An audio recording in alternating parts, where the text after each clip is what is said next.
Mbanje kubasuhuza Imana ibarinde njye mva kuri micro ndi Audibles ikaze. Uyu munsi arekiye Episkopi wa Kigali akaba na Perezida w'inama y'Abepiskopi Gatolika mu Rwanda Antoine Cardinal Kambanda yatangaje ko Kiliziya iri gukora iperereza ku biyita abatowe bavuga ko baherutse no kwimika uwo bise papa wabo. Ni ibintu byatunguye benshi kubona hari abavuga ko bimitse papa mushya kandi w'umunyarwanda nyuma y'uko bikwirakwiye ku mbuga nkoranyambaga. Amashusho yakwirakwiye yerekana itsinda ry'abantu banyuranye bateraniye ahantu hamwe bavuga ko bari kwimika umuyobozi wabo, bamwe bita papa abandi bakamwita umuyobozi w'abatowe. Uyu muyobozi w'abatowe rero amazina ye akaba yitwa Harerimana Faustin wahawe inkoni umusaraba na Bibiliya nk'ijambo ry'Imana. Harerimana yasobanuye ko umukristo Gatolika wese wabatijwe ari we uwatowe. Yagaragaje ko yahawe ubutumwa ariko usanga bamwe mu bayobozi ba Kiliziya Gatolika mu Rwanda batabwemera. Faustin yavuze ati impamvu mu bayobozi ba Kiliziya Gatolika basa naho baturwanya, ntabwo mvuga ko ari bose uyu murimo nibo bakagombye kuba bawukora, bavuga bati abakristo umwambaro twabambitse urasute, ko hari ubukwe bwa ntama uje gucyura ubukwe bwe mu Rwanda. Uyu muyobozi w'abatowe Faustin kandi yerekanye ko basabira abakristo Gatolika kumenya ubutumwa bw'abatowe no kubakurikira.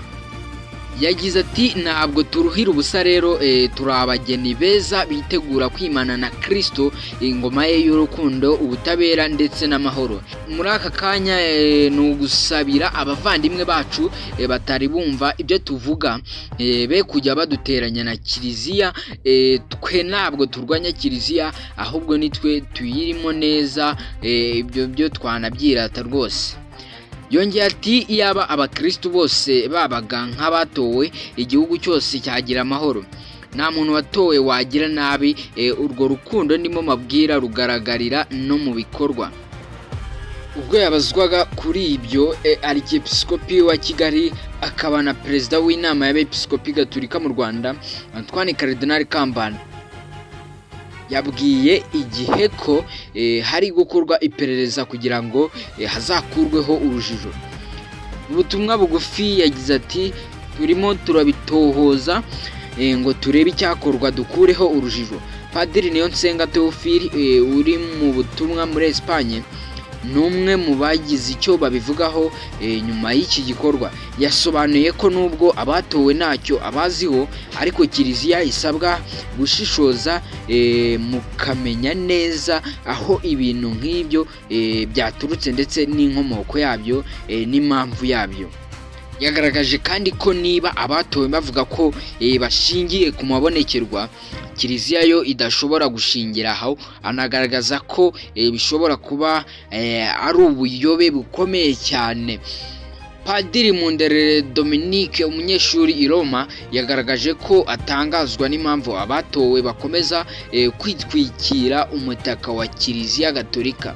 Kimwe mu bigaragara nuko abiyita batowe barimo abari imbere mu gihugu n'abari hanze yacyo mu bihe bitandukanye. Ibi bibaye mu gihe Kiliziya Gatolika iheruka kwizihiza yubile y'imyaka 125 igeze mu Rwanda. Yubile yasize ifite paruwasi 236 ziri muri diocese 9.